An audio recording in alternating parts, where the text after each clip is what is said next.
solvothermal route. So can you see the slides? Yes, doctor. بله دكتور سلايد. Yes. So when you have imagine we want to work with different liquid media. We don't want to work with the um, uh, we don't want to work with the water. We want to work with the solvents like ethanol, like methanol, like uh, ethylene glycol. There are many different solvents that we can use. Imagine we want to work with the solvents, not with the water. The reason is that maybe you don't want the oxygen in the water. Maybe you want to synthesize smaller particles. Maybe you want to work with the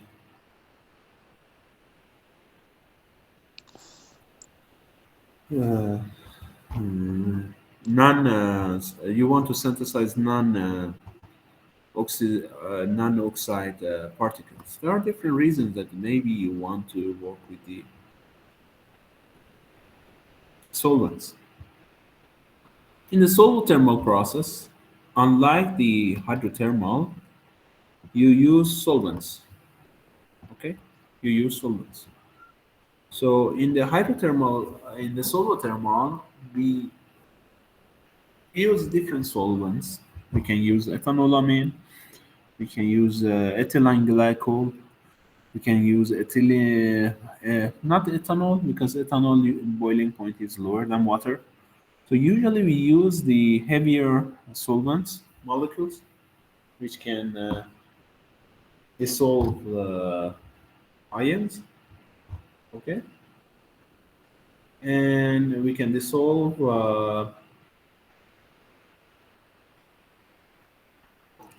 heavier. We can dissolve different salts, and also we can heat them up more than 100, 150, and 180. Sometimes we go to 300, 250 degrees C. You can synthesize same materials, same, for example, iron oxide, with both hydrothermal process and solvothermal process. The thing is that hydrothermal usually hydrothermal process uses larger particles than the solvothermal processes. Solvothermal processes give larger particles than the hydrothermal process. Do you know why? Why the hydrothermal get the smaller particles? That's because of the surface energy. Do you remember last time what was the equilibrium radius of particle? How much was the equilibrium radius of one particle we calculate based on the surface energy and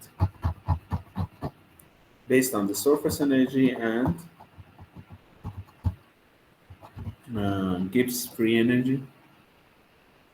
So the surface energy of particle with water is lower than the surface energy of particle with solvents. So surface energy with solvents is higher. So if in here you have solvent 1 and have water and have solvent 2, solvent 1 surface energy is much higher than the surface energy of the water and your particle. So when the lambda is get high, this particle here get larger. So in the solvothermal processes, usually you receive larger particles. But there are many other advantages with the solvothermal. For example, you can heat it up more. For example, you can have more uniform particles. Your particle become more spherical, and many other advantages or disadvantages. In here, we are going to discuss uh,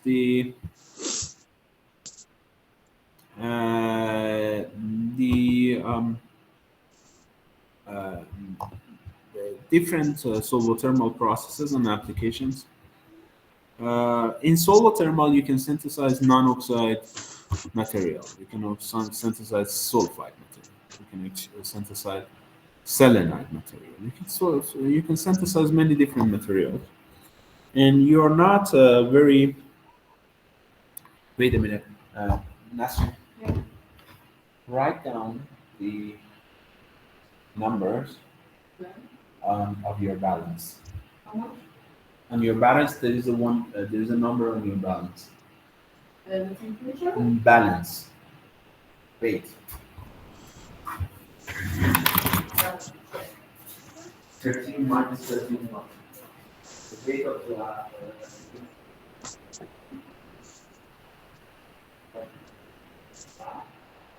remember, if you remember, from the last lecture, my last lecture, the surface energy affect the size of your particle. Where is that lecture? Let me check that lecture. Where was it? Equilibrium size that we calculate was 3 gamma over g small g. Okay, so if we have the larger surface energy between your particle and your solvent, then you will have larger particles in general. That's exactly what will happen. The surface energy of ethylene glycol is higher than the surface energy between the ethylene glycol and water and iron oxide is larger than the surface energy of uh, iron oxide and water. So the particle you can synthesize. Yeah, we have water.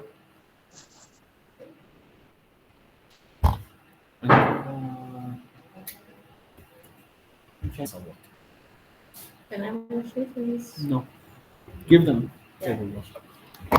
Okay. So usually you get larger particle when you use surface solvents with the higher surface energy or surface tension.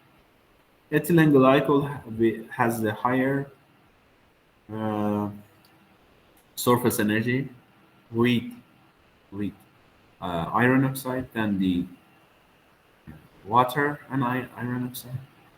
So in theory, we expect that the equilibrium particle size will be larger if we use ethylene glycol. And we go and do the same experiment. We use the same conditions, same chemicals, one in water, one in iron oxide,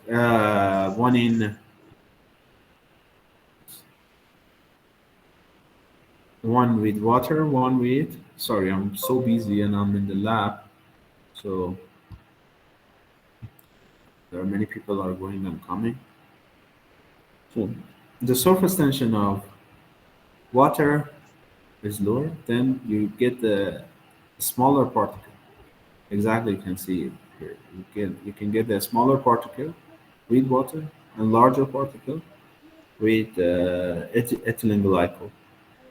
So it's interesting. Also, you can synthesize uh, different chemicals with different size and color easily with the solvothermal. Some chemicals are not soluble in water. Some salts are not soluble in water. For example, Uh, for example, aluminum salts are very hard to dissolve in water. Polarine salts is difficult to dissolve in water. So what we do is we basically use uh, we can use solvents to dissolve those material, and we synthesize the complex material with solvents. So because of these reasons, first of all, we can go to higher temperature. Second, we can get a larger and more beautiful spherical nanoparticles.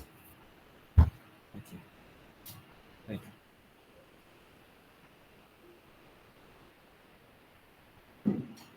you. Is that the surface tension of your solvent can be changed, so you can get a different particle size. Because of these reasons, we are using solvents. And the same process for doing solvothermal, you need to do particle separation. You need to put it in the vessel, in the autoclave, and you need to add some additives and some salts. So all this process is almost the same. The only difference is that you use solvent instead of water. And usually those solvents have higher viscosity and higher melting point. Ethylene glycol is one of those very popular solvents which is used for solvothermal processes. So if you use different solvents, imagine you can have ethylene glycol, you can have ethanol, you can have glycerol, you can have glycerol and ethanol. And since their properties, um, since their chemical composition is different, so you will have different surface tension, then you will have different microstructures or nanostructures. Let's see. If you want to synthesize TiO2 or titanium oxide with solvothermal, and you dissolve them. Okay, you dissolve your material in the and you dissolve this in the uh, different solvents. You will receive different microstructures or nanostructures. Why? Because surface tension is different. The chemical properties of different solvents are different. So you will have different material. Okay. So in here we change the salts are all almost the same, titanium sulfate and also titanium tetrachloride was the salt, and then we did it with different solvents, and we get different shapes and size of nanoparticles. Okay. Ethanol surface tension or surface energy is lower than the ethylene glycol. So that's why you can see the size of the ethylene when you synthesize nanoparticle in ethanol, it's a smaller size. But when we do it with the ethylene glycol or glycerol, you will get more spherical.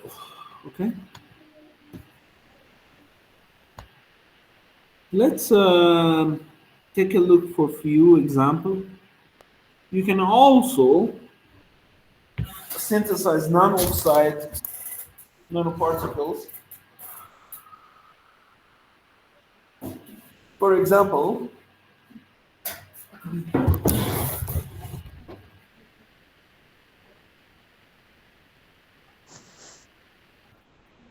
adding lead acetate in the N-dodecantiol as a solvent, then we heat it up, and then we add sulfur, and then we form nanoparticles. The point is that when you want to do other kind of synthesis like sulfide or selenide, you should be very careful about the oxygen. You should remove all oxygen out of your system. If you use oxygen in the system, then you will oxidize your solvent with fire. So you should not heat up the solvent, any organic solvent should not be heat up with presence of oxygen. If you use oxygen, then there is a danger of fire. Okay. Secondly, by heating up, you can form nanoparticles, but if you do not remove oxygen, you will result in oxide nanoparticles. So in general, you should consider you should not heat up the solvent with the air. Otherwise, you will have fire. And in general, you should consider oxygen or air can oxidize your nanoparticle and you will form oxide nanoparticle. So that's why we avoid oxygen from solvothermal processes. How we avoid the oxygen? We can pump it out by vacuum pumps, and you can also, after pumping, you can remove oxygen by perching with nitrogen or argon or whatever. Let's take a look at the other example. These are nanoparticles, all synthesized with the solvothermal process. As you can see, very beautiful. So copper sulfide, lead sulfide, cadmium sulfide, zinc sulfide. These are the same particle.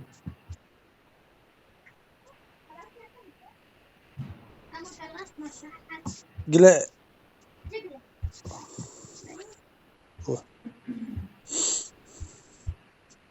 Who is coming to the...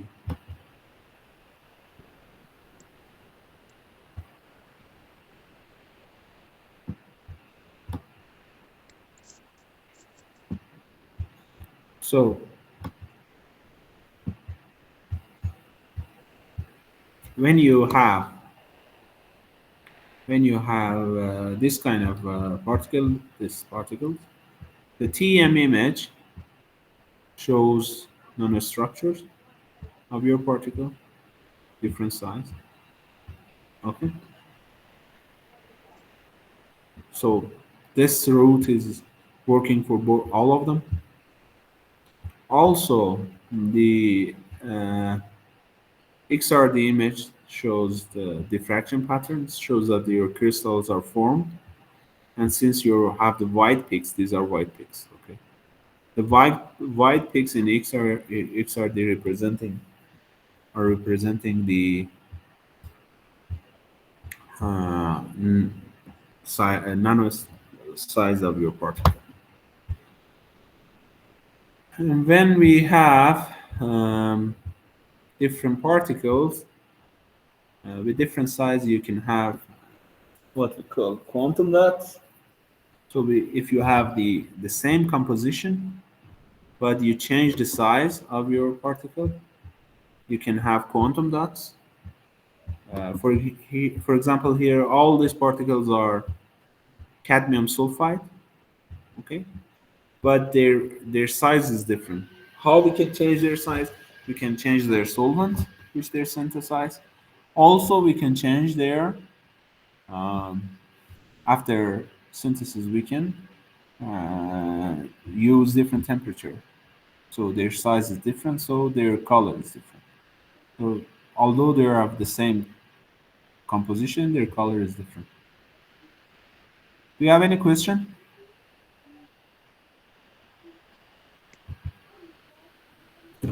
After we synthesize our material or nanomaterial, we need to remove it with the